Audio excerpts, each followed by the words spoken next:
Ahora sí.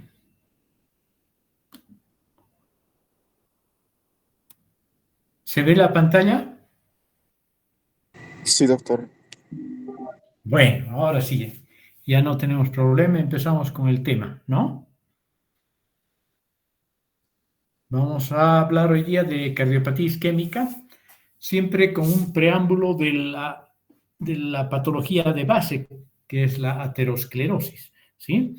Pero quiero, antes de empezar con el tema en sí mismo, recordarles que hay una enfermedad humana importantísima, que es la arteriosclerosis, ¿sí? Y este término, arteriosclerosis, es un término general para tres tipos de vasculopatía arterial, ¿sí? Vasculopatía arterial. Hay muchas vasculopatías importantes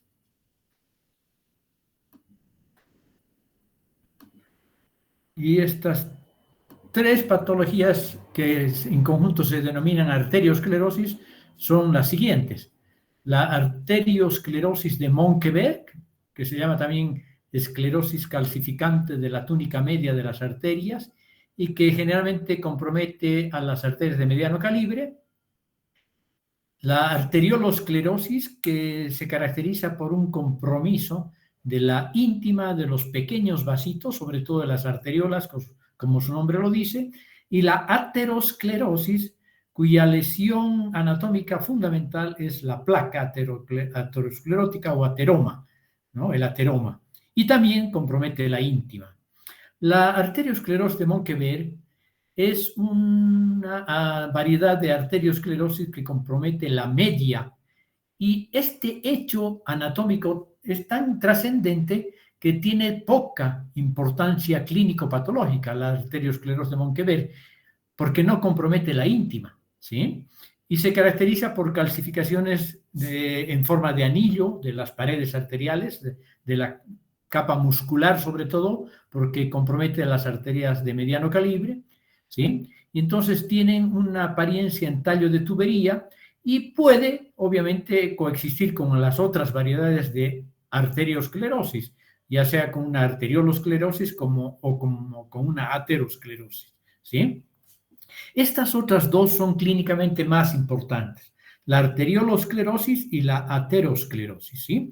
La arteriolosclerosis, como su nombre lo dice, compromete la íntima de los vasos pequeños, de pequeños calibres, sobre todo las arteriolas, y se clasifica, esto lo vamos a estudiar con mayor detalle cuando estemos hablando de la patología renal, en benigna y maligna, ¿ya? La benigna, a su vez, se llama también arteriolosclerosis hialina y es de tipo no proliferativa, por eso es benigna, ¿sí? Mientras que la maligna es hiperplásica, o sea, ahí implica una proliferación celular, lo que condiciona un engrosamiento concéntrico de la íntima y desde la media, pero sobre todo de la íntima de los vasos pequeñitos, tiene esa apariencia laminar en catáfilas de cebolla y produce, eventualmente también se asocia a necrólisis fibrinoide, ¿no? Aquí hablamos de la arteriolitis necrosante, porque se acompaña de todo esto, hiperplasia, engrosamiento concéntrico en piel de cebolla y necrosis hialina, necrosis fibrinoide, ¿ya? Y la aterosclerosis, que es la que tiene más que ver con la patología que vamos a estudiar hoy día, el infarto de miocardio y las otras cardiopatías isquémicas, es la placa ateromatosa. La base para esta enfermedad es la placa ateromatosa. Es importantísima porque compromete la íntima, las arterias de gran y mediano calibre, por lo tanto, son los órganos macizos, los órganos que se comprometen, el corazón, los riñones, el cerebro, ¿sí? En el caso de hoy, el corazón es de importancia, ¿sí? Y por lo tanto, las consecuencias clínicas de esta placa ateromatosa cuando se complica, obviamente, son la cardiopatía isquémica, el ictus apoplético, o sea, el accidente vascular cerebral isquémico sobre todo, la enfermedad isquémica renal, intestinal y la vasculopatía oclusiva periférica, que puede dar origen a gangrena de los miembros pélvicos periféricos, sobre todo. Compromete más la vía, los pies, empieza con los dedos de los pies, de los ortejos, y puede ir continuando en forma ascendente.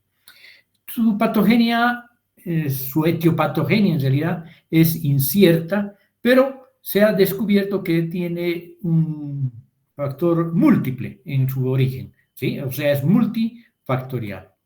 ¿Ok?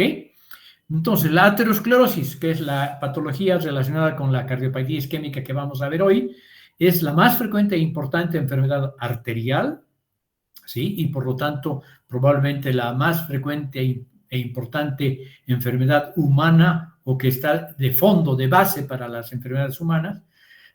Compromete arterias musculares grandes y pequeñas, sobre todo la aorta y sus ramas, ¿sí? Y está caracterizada por un núcleo central de colesterol, ésteres de colesterol, macrófagos cargados de lípidos, que son las células espumosas, calcio y restos necróticos. Y las complicaciones de la placa ateromatosa son la ulceración o hemorragia, la calcificación de la placa, una calcificación distrófica de la placa, la formación de trombos, que es en última instancia el elemento oclusivo de la arteria complicada, de la placa ateromatosa en la arteria complicada, y que puede también eventualmente embolizar, ¿no? La embolización. Muy bien, decíamos que es multifactorial. Las causas de la aterosclerosis son múltiples y más que una etiología concreta, está determinada por múltiples factores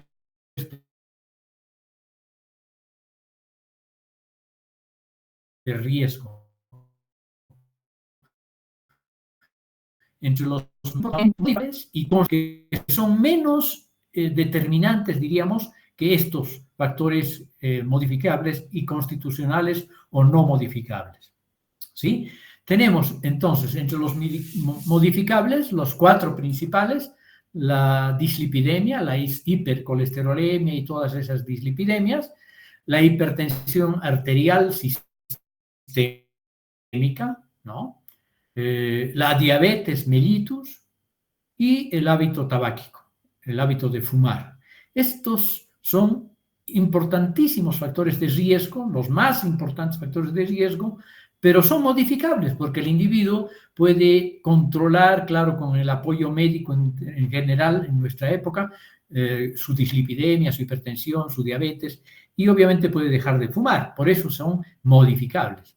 Hay otras que no son modificables, básicamente. La edad, uno va evolucionando en el tiempo y esta es una enfermedad crónica e indolente que va progresando y va afectando con mayor probabilidad a las personas conforme envejecen. Los hombres son más tempranamente afectados en el desarrollo de esta aterosclerosis y sus complicaciones, pero las mujeres no están exentas. Claro que el factor de riesgo, de acuerdo a la edad, y al sexo, en las mujeres es como aproximadamente 10 años después que a los hombres, ¿ya? Luego tenemos los factores genéticos. Uno nace con una determinada carga genética que predispone a muchas enfermedades humanas, entre ellas a la aterosclerosis. Y los factores familiares y raciales, que tienen mucho que ver también con los factores genéticos, ¿sí? Entre los factores raciales, la hipertensión, por ejemplo, es más frecuente en la raza negra y así sucesivamente, ¿ya? Y entre los emergentes, pues tenemos muchísimos factores actualmente reconocidos, como la obesidad, ¿sí? Que es menos importante que estos otros, ¿no? Por si acaso, ¿ya? Pero no deja de ser importante. Las hormonas, la deficiencia de estrógeno y los anticonceptivos orales, el sedentarismo, una vida sedentaria, de poca actividad física, el estilo de vida estresante, como ocurre en los individuos que tienen una vida muy dinámica, muy llena de responsabilidades, como los médicos, por ejemplo, la personalidad de tipo A, que no tiene que ver con la profesión, sino con el estilo de personalidad de cada individuo, Hay otros que son también importantes y que están cobrando mayor relevancia. La hiperuricemia, la hiperhomocistinemia, sí, ahora se miden como factores de riesgo en la práctica cotidiana. Mutaciones en algunas sustancias como la metiltetrahidrofolato reductasa. El alcohol lo vamos a poner entre comillas porque en la mayor parte de los libros de texto está como factor de riesgo, aunque en la experiencia de muchos patólogos, incluido yo, hemos visto que los cirróticos, por ejemplo, los que mueren por cirrosis alcohólica, obviamente, tienen arterias limpias, es paradójico. Pero bueno, el alcohol sigue siendo un factor de riesgo en la mayor parte de los libros de texto y de los informes, ¿no? Otros factores, como factores protrombóticos, ¿no? Estados de hipercoagulación sanguínea, la lipoproteína A, por ejemplo, ¿no? Y también se habla de infecciones como la clamidia pneumoniae, el virus del herpes simple, el citomegalovirus, como también probables factores de riesgo. Probablemente también a través de la hipercoagulación sanguínea, ¿no? Como hemos visto en esta última epidemia, hemos aprendido bastante sobre los factores trombogénicos provocados por los virus y también eventualmente tal vez por las vacunas, aunque es controvertido ese concepto. Bueno, entonces tenemos todos esos factores de riesgo que acabamos de mencionar, modificables, no modificables y los nuevos factores de riesgo, van a conducir a la progresión y eventualmente complicaciones de la placa ateromatosa, ¿sí? Esto va en primera instancia cuando el ateroma progresa, ¿sí? Como vamos a ver en las siguientes diapositivas, va a ir produciendo primero una obstrucción intrascendente, clínicamente intrascendente, pero ya después puede producir una obstrucción parcial al flujo de sangre que ya es trascendente y que se puede manifestar clínicamente como una angina de pecho estable, ¿sí? Si el proceso sigue progresando, causando las complicaciones de la placa ateromatosa, como por ejemplo engrosamiento de la placa, desprendimiento de la placa, hemorragia de la placa y favoreciendo la trombosis a nivel de la placa complicada, esto ya puede ser el factor que desencadene una obstrucción total al flujo de sangre y, como ustedes saben, la isquemia total produce el infarto del tejido del segmento tisular que no recibe sangre con un infarto de miocardio.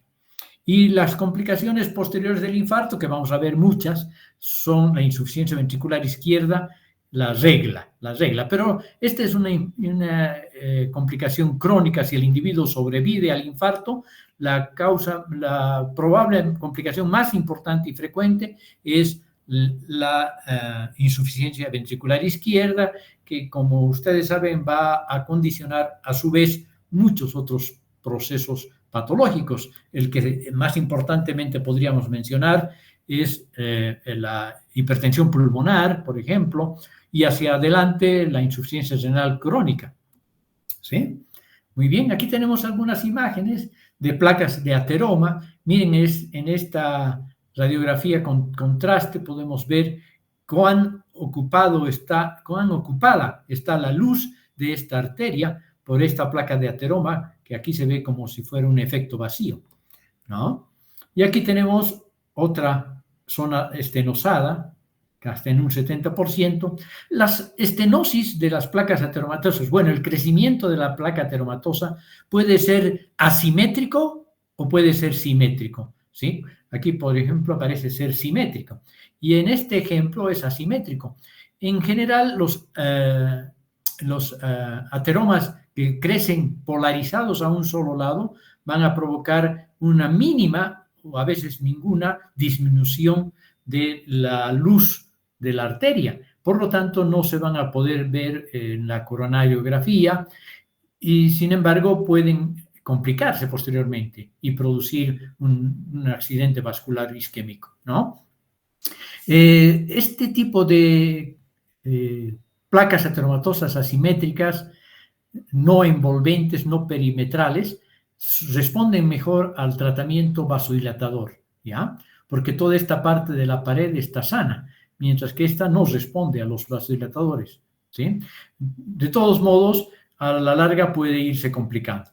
Esta es una placa ateromatosa que ha sido inmensamente grande, ha disminuido el calibre de la luz tremendamente. Y además se ha acompañado, fíjense, la parte no comprometida por la placa ateromatosa, esta zona, por ejemplo, ha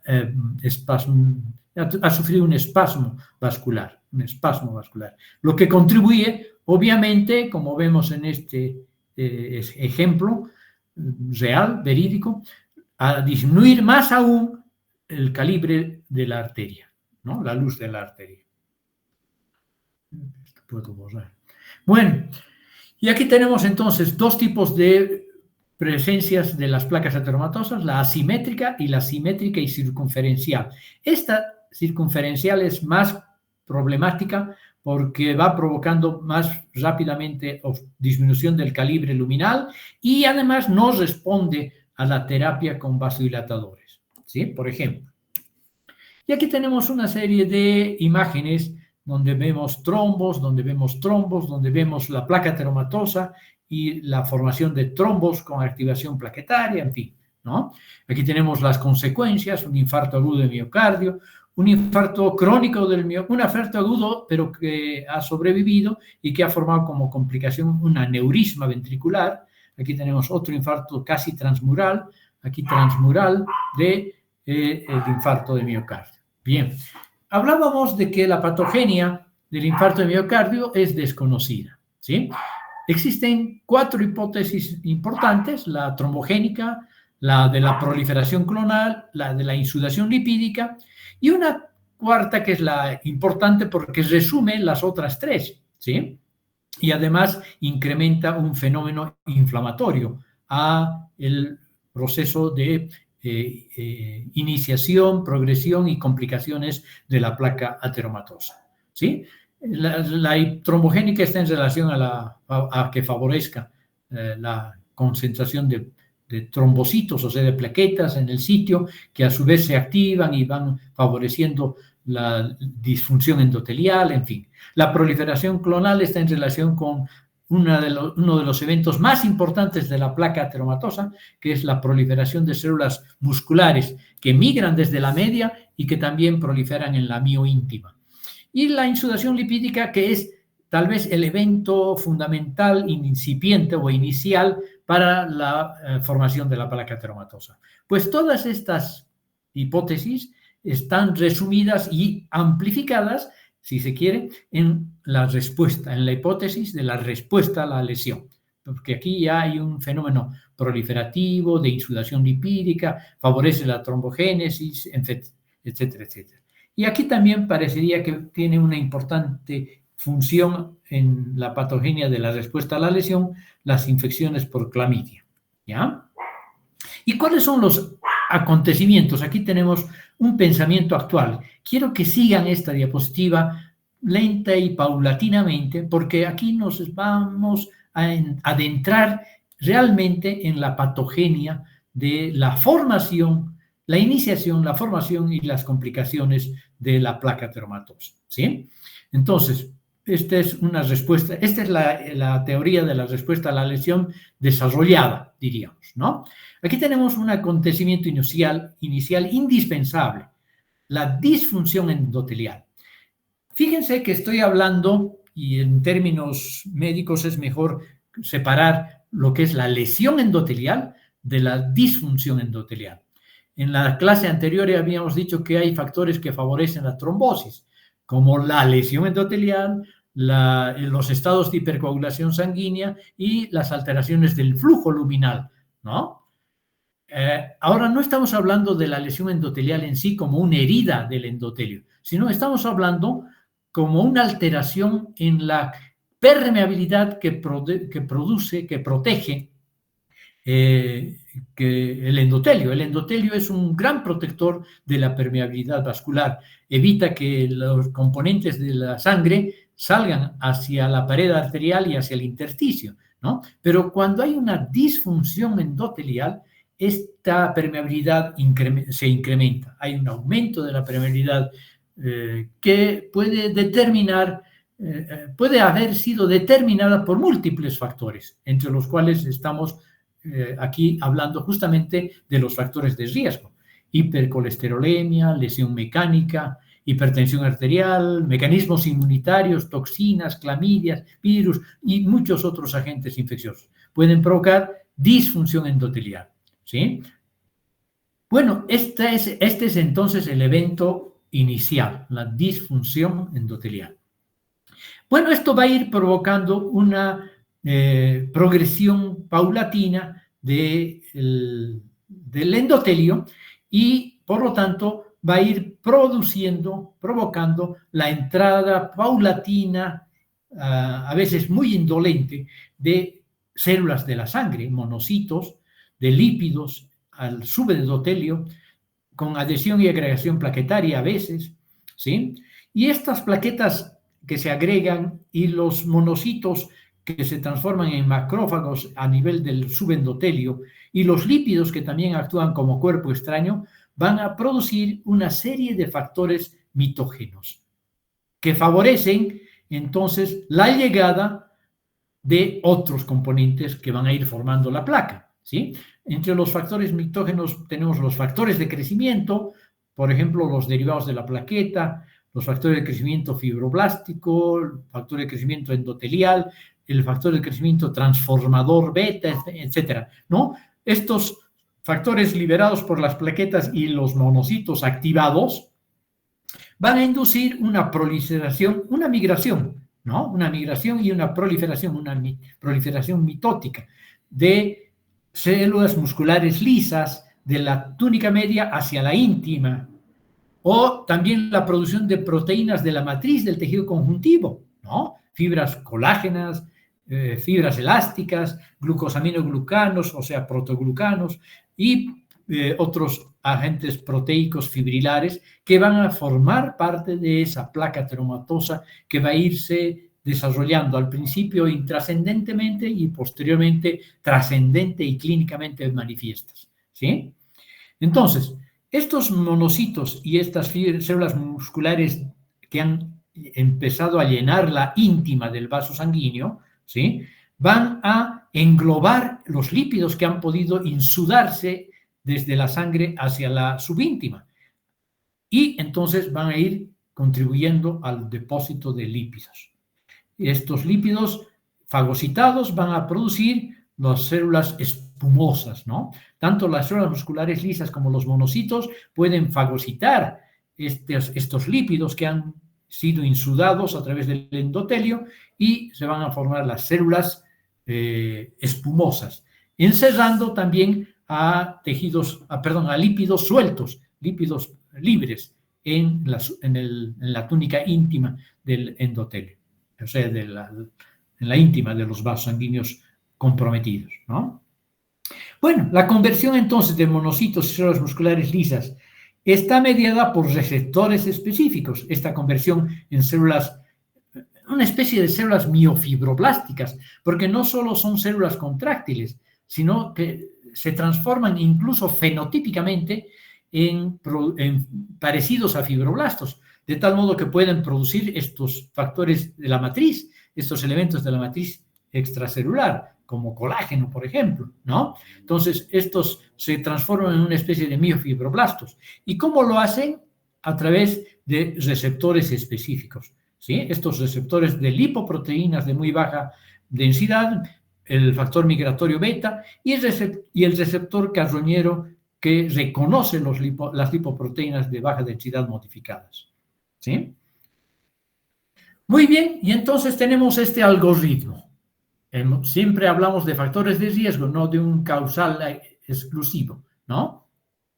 Empezamos siempre hablando de disfunción endotelial que lesiona la integridad del endotelio, aumenta su permeabilidad, va a inhibir, por ejemplo, la producción de óxido nítrico, que es un poderoso anticoagulante natural, va a permitir una difusión a través del endotelio de proteínas, de lípidos, etcétera, y la migración de células de la íntima, de lipoproteínas de baja densidad que se van a ir oxidando, de plaquetas que van a irse adhiriendo a esta zona de la disfunción endotelial, la liberación de los factores por las plaquetas, principalmente estos factores proliferativos, la proliferación de las células mioíntimas y de la media y la migración de las células de la media hacia la íntima, la síntesis de colágeno por activación tanto de las células, de los monocitos como de las células musculares, ¿sí? Y la formación de células espumosas. Pero aquí el evento fundamental es la síntesis de colágeno. Y además es un colágeno ectópico, podríamos decir, heterotópico, porque normalmente en la íntima de los vasos sanguíneos tiene que haber una colágeno de tipo 3. Y esta síntesis anormal por células modificadas, diríamos, por fibroblastos modificados, por células musculares modificadas, es una especie de colágeno de tipo 1, que no debería haber en esta localización. Y el colágeno de tipo 1 tiene mayor tasa de proliferación, mayor índice de proliferación, ¿sí? Y entonces este colágeno es más grueso que el que normalmente existe y tiende a sufrir trastornos degenerativos, ¿ya? Entre los cuales están la fibrosis hialinizante y la calcificación distrófica. Y una vez que se calcifica la placa ateromatosa por este colágeno anormalmente localizado, ¿sí? Con mayor índice de proliferación, entonces va a ser más sensible, a pesar de que es duro como el vidrio también es más fácil de que se rompa. Entonces, estas placas endurecidas como cáscara de huevo son más fáciles de romperse. Y al romperse, no necesariamente, pero pueden provocar hemorragia de la placa, ¿ya? Porque en la vecindad hay vasos sanguíneos, ¿sí? Muy bien. Entonces, esta gran cantidad de citocinas que van a favorecer la mitosis y la activación de las células musculares lisas y de los macrófagos van a favorecer en última instancia la síntesis de un colágeno anómalo y en una localización ectópica, ¿sí? Y aquí vamos a tener unos diseños muy bonitos, muy fáciles de comprender, la arteria, la pared normal de la arteria, ¿no? Y entonces hablamos de los factores de riesgo que ya hemos visto varias veces y empieza la disfunción endotelial. Vean, la disfunción endotelial aparentemente consiste en un aumento de la permeabilidad del endotelio, ¿sí? Hay adhesión de leucocitos, migración de leucocitos, adhesión de monocitos y de plaquetas, ¿no?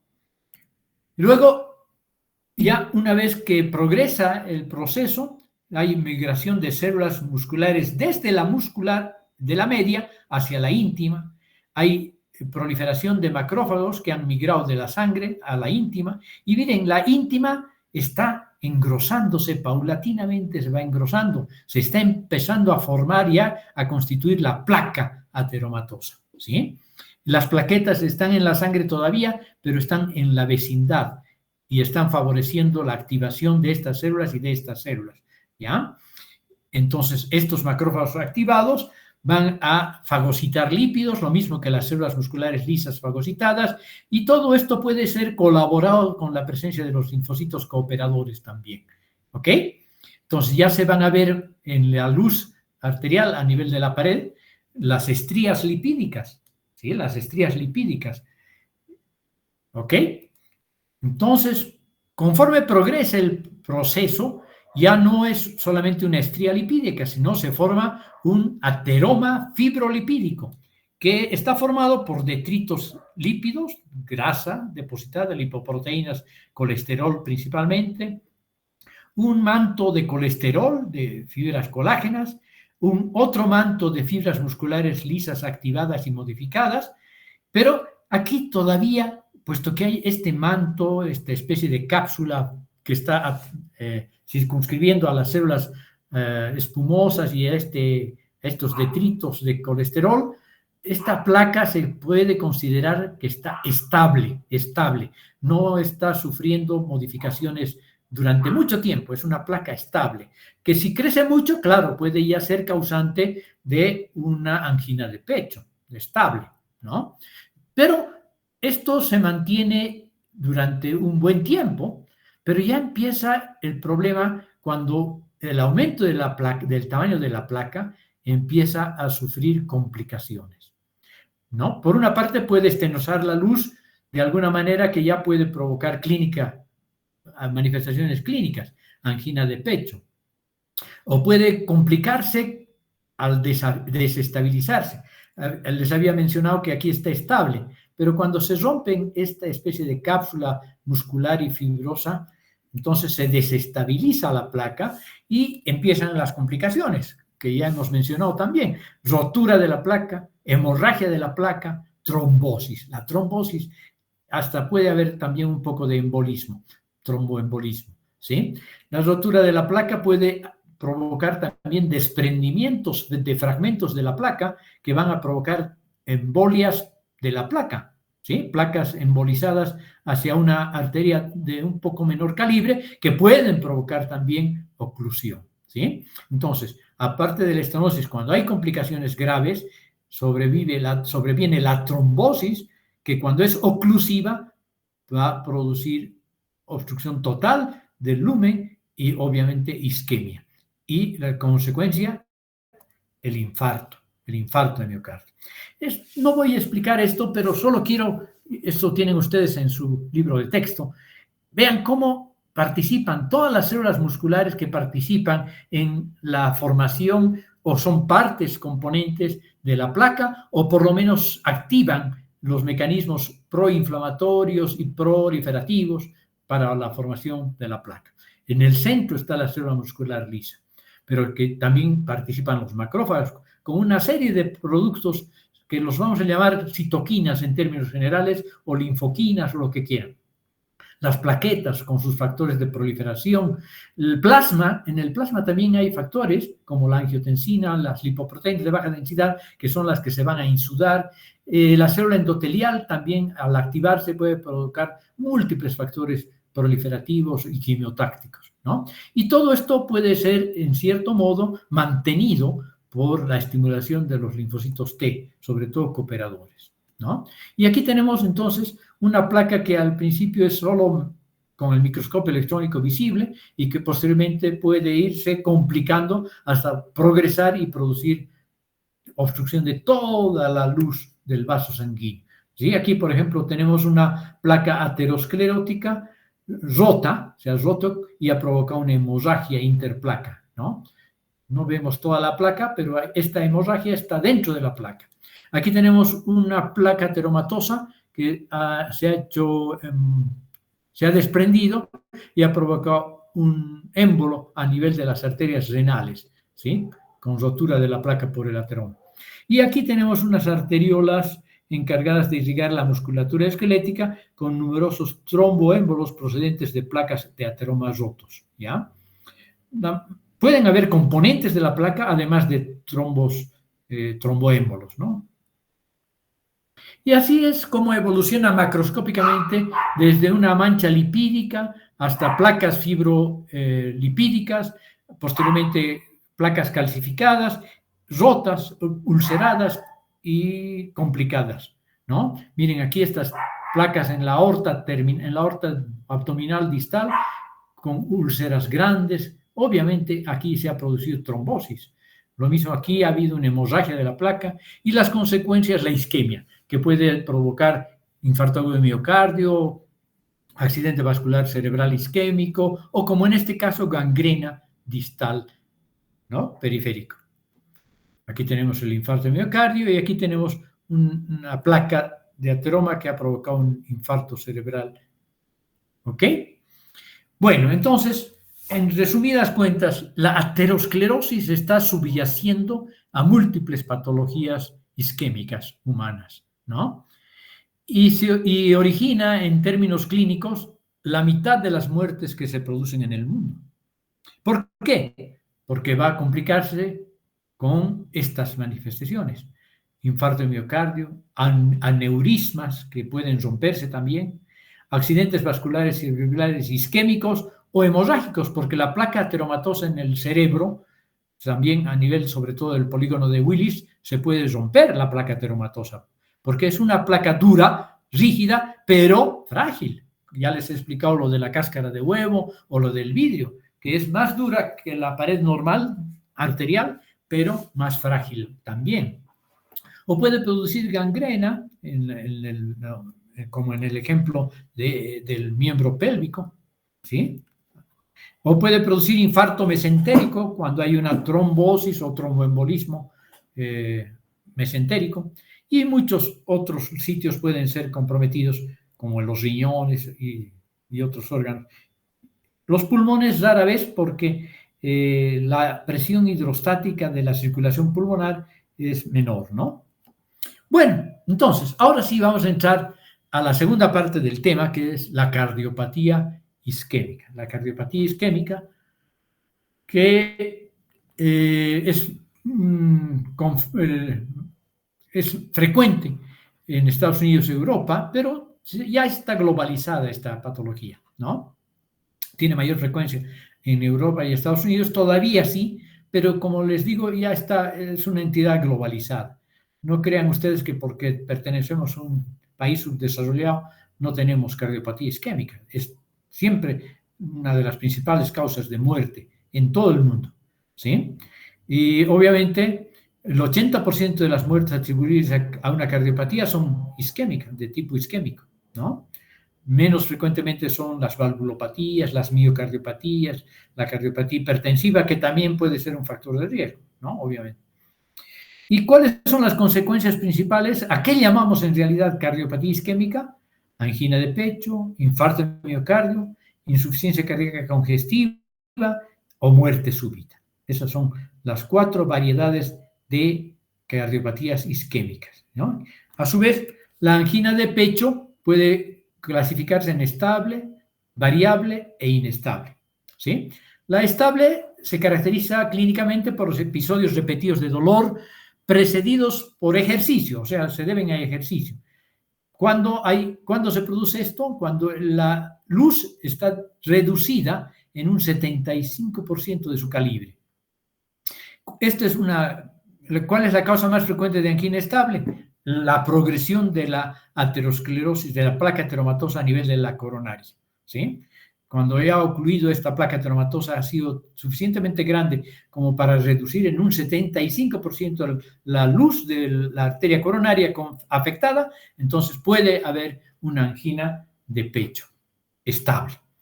La de Prinzmetal o variable se caracteriza por un dolor torácico intermitente, pero ya no en el ejercicio, ya no asociado al ejercicio, sino en reposo. Por lo general se considera que la causa más frecuente es el vasoespasmo. Puede o no estar asociada a placas ateromatosas, pero aquí hay un vasoespasmo de por medio también. Y la inestable, que es peligrosísima, ¿sí? Se inicia en reposo y se caracteriza por un dolor prolongado o recurrente en reposo. Suele deberse a la rotura de una placa aterosclerótica con trombosis superpuesta. Claro que esta trombosis superpuesta, a diferencia del infarto clásico, es casi total, no es total, es casi total. Y también puede deberse a embolias o vasoespasmo, ¿ya? Pero el dolor es prolongado. Prácticamente podríamos decir que es un factor inminente de un futuro, a corto plazo tal vez, infarto agudo de miocardio, ¿sí? Entonces, es indicativo de un infarto de miocardio inminente.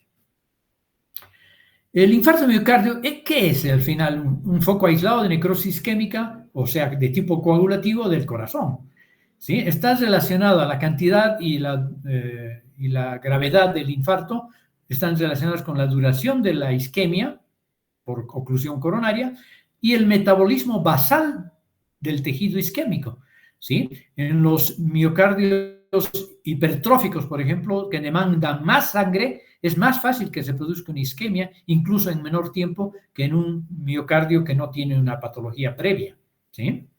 Los focos de necrosis, hay que considerar esto, es importante para el tratamiento. Es tan difícil iniciar un tratamiento, determinar todos los mecanismos terapéuticos que tenemos a disposición en los 20 primeros minutos después de la isquemia, de iniciados los síntomas, porque la isquemia prolongada produce obviamente más extensa la necrosis, una necrosis más extensa, ¿no es? Bueno, la cuarta variedad de cardiopatía isquémica es la muerte súbita. ¿Y qué es la muerte súbita? Puede ser la única manifestación de una cardiopatía isquémica, tiene que surgir necesariamente en el lapso de una hora, no después de una hora de iniciados los síntomas isquémicos. La aterosclerosis coronaria subyacente está en la mayoría de los casos presente, pero la causa más importante no es la trombosis o el espasmo, sino la fibrilación que produce esta isquemia, ¿ya? Esta isquemia. ¿Ok? Puede incluso estar ausente la trombosis, como les digo. ¿Ok? Y aquí no hay tiempo, la muerte súbita no da tiempo para que se produzcan cambios enzimáticos y electrocardiográficos típicos del infarto agudo de miocardio. Incluso también solo se podría diagnosticar con la microscopia electrónica los cambios que han acontecido aquí, ¿no? Las secuelas del infarto son también importantes, causantes de arritmia seguida de muerte súbita. O sea, la fibrilación ventricular es causante de muerte súbita, en general con una placa ateromatosa subyacente, o sea, en una cardiopatía coronaria, ¿no? Subyacente. Pero no necesariamente va a producir isquemia, ¿no? Isquemia por un clásico infarto transmural, sino que va a producir una alteración del ritmo que va a condicionar una falla miocárdica aguda con paro cardíaco, ¿sí? Condiciones que favorecen la isquemia. Habíamos hablado de cuando hay alteraciones subyacentes en el metabolismo basal del tejido isquémico, ¿no ve? Y esas condiciones pueden significar estas: la disminución del aporte de oxígeno en un paciente con anemia crónica, ¿no? O con leucemia, o con linfoma, todo lo que disminuye el aporte sanguíneo en forma crónica puede condicionar y favorecer una cardiopatía isquémica. Pueden haber procesos que influyen en la capacidad de sangre para ceder el oxígeno. Puede haber un incremento de la demanda de oxígeno, como el que les decía, un aumento de trabajo cardíaco en un corazón hipertrófico, por ejemplo, ¿no? Condiciones entonces que disminuyen el aporte de oxígeno. ¿Cuáles son las condiciones que disminuyen el aporte de oxígeno? Aterosclerosis y trombosis, tromboembolias, espasmo de las arterias coronarias y muchas otras misceláneas como arteritis, aneurisma disecante aórtico luético, aortitis luética, aneurisma anómalo de las arterias coronarias, un puente muscular en las arterias coronarias, una alteración anatómica. Procesos que influyen en la capacidad de la sangre para ceder oxígeno, la anemia, la desviación de la curva de disociación de la oxihemoglobina, la presencia de una intoxicación por monóxido de carbono, por ejemplo, la intoxicación por cianuro y el incremento de la demanda de oxígeno en miocardiopatía hipertensa, en la cardiopatía hipertensa, por ejemplo, la estenosis e insuficiencia valvular, que también produce hipertrofia miocárdica, el hipertiroidismo, la fiebre, el déficit de tiamina y las catecolaminas, ¿sí? Ahora, ¿cómo clasificamos básicamente, anatómicamente, morfológicamente a los infartos de miocardio? En subendocárdicos y transmurales. Los clásicos infartos son los que ustedes conocen, los transmurales, pero no todos los infartos son transmurales, ¿sí? Hay muchos infartos que solo producen o afectan el tercio de la mitad interna del miocardio del ventrículo derecho, además, sobre todo, ¿sí? No están asociados a trombos coronarios oclusivos y suelen deberse a hipotensión o choque de cualquier causa, ¿no? Entonces, no hay, como en el infarto transmural, epicarditis y no se complica con aneurismas ventriculares, ¿ya? porque la capa muscular media, el miocardio y el pericardio no están comprometidos. Puede ser territorial cuando hay compromiso de alguna de las arterias coronarias, o puede ser total, circunferencial, cuando hay varias arterias coronarias disminuidas en su calibre. ¿Sí? Bueno, los transmurales. Las transmurales son los clásicos infartos, trombosis coronaria frecuente como causa importantísima, la causa más frecuente. Con frecuencia produce shock, produce epicarditis, se complica con aneurismas que pueden ser ventriculares, sobre todo, unifocales, compactos, o que ocupan el territorio de una arteria coronaria, ¿no? ¿Cuál es la frecuencia de complicaciones de un infarto transmural? ¿De qué arterias están comprometidas? La coronaria descendente anterior izquierda en la mayoría de los casos, 40-50% de los casos. Coronaria derecha, 30-40% de los casos. Coronaria circunfleja izquierda, 15-20% de los casos. ¿Ya? Bueno, y aquí tenemos entonces la secuencia de acontecimientos y aquí llegamos a este punto final. Una complicación de la placa ateromatosa, la trombosis. La trombosis que ocluye la luz arterial y como consecuencia infarto transmural. ¿Sí? Ahora ya, desde el punto de vista histológico, macroscópico y microscópico, diríamos. ¿Cómo evoluciona el infarto agudo de miocardio? Una serie de cambios progresivos en la apariencia macroscópica y microscópica son secundarios al infarto de miocardio. ¿Sí? Hay una etapa, que es esta, la que estamos viendo en esta diapositiva, que es reversible. ¿Sí? Dura media hora a 40 minutos, puede ser. ¿Sí? A veces 50 minutos. Macroscópicamente no se ve nada. Microscópicamente, con el microscopio convencional, no se ve nada, ¿no? Y con el microscopio electrónico se pueden ver relajación de miofibrillas, reducción de glucógeno, edema mitocondrial, y en cuanto a la clínica de estas alteraciones, puede o no haber arritmia, que es la causa más frecuente en las primeras horas, y pueden empezar a formarse trombos murales y provocar émbolos. Pero esto a nivel de la cavidad cardíaca, no tanto a nivel de la pared del ventrículo o del aurículo, ¿ya? En la cavidad, son trombos murales, pegados al endotelio, a la íntima, ¿no? Y estos pueden incluso desprenderse y provocar émbolos.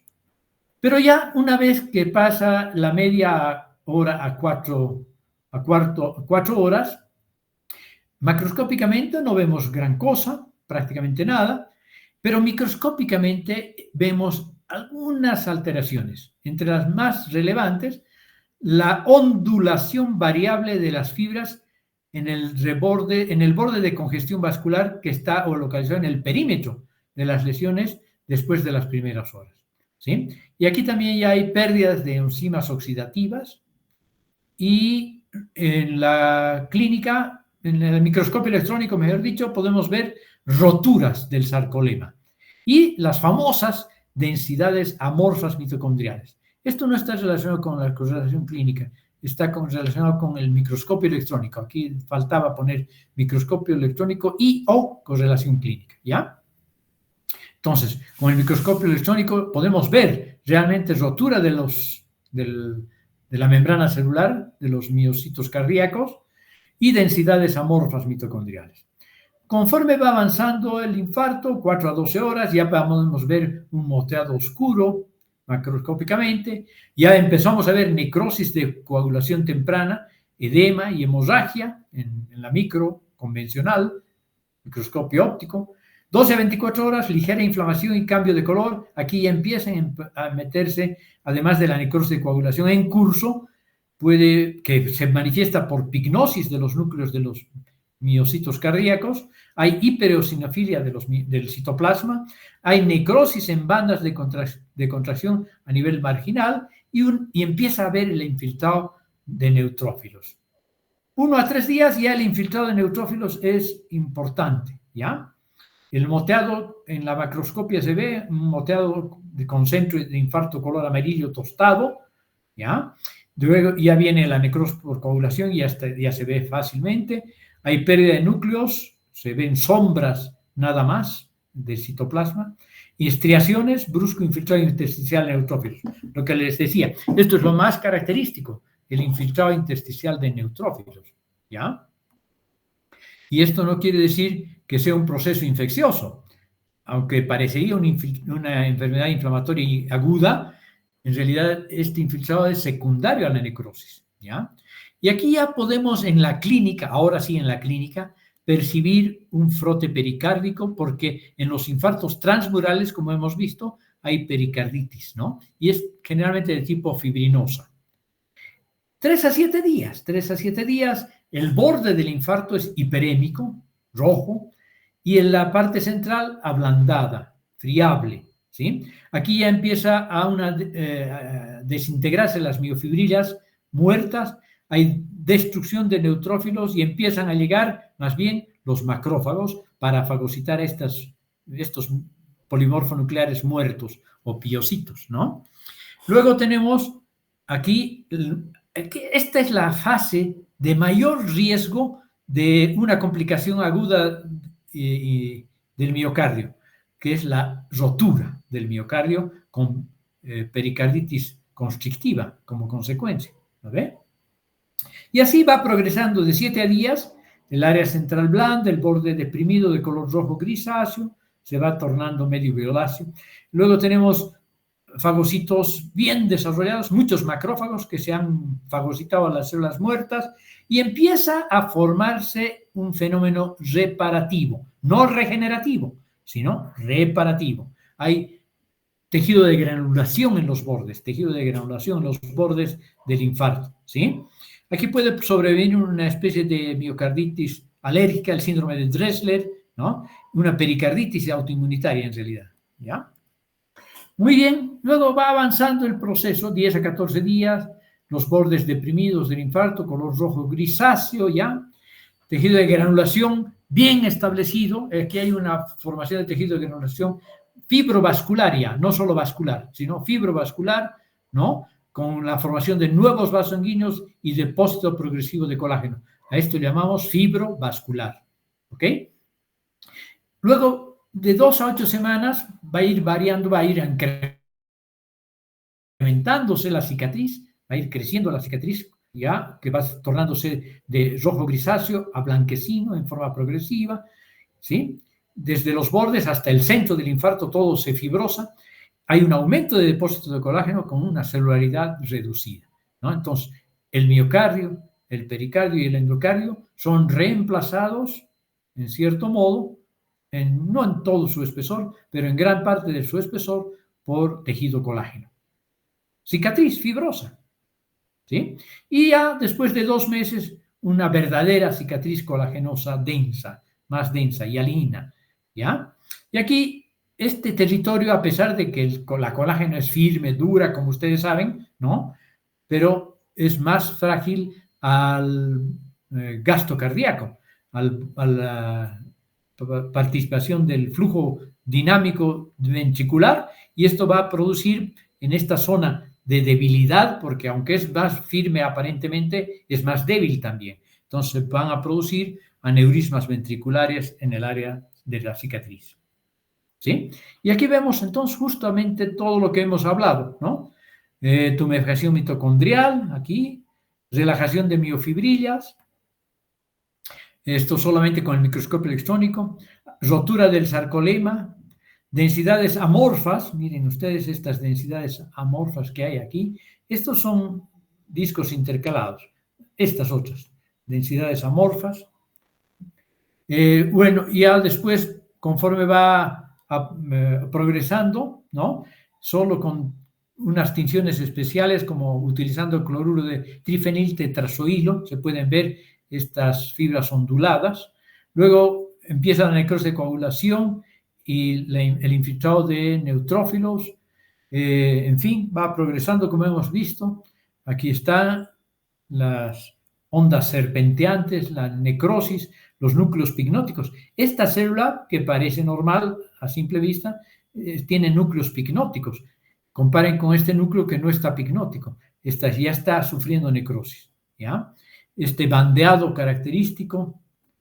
Luego tenemos ya la infiltración de macrófagos y luego la progresión a fibrosis. Y aquí la rotura y la necrosis de las fibras musculares, y aquí el reemplazo por un tejido de granulación, primero vascular, luego fibrovascular y luego fibroso, como vemos aquí, ¿ya?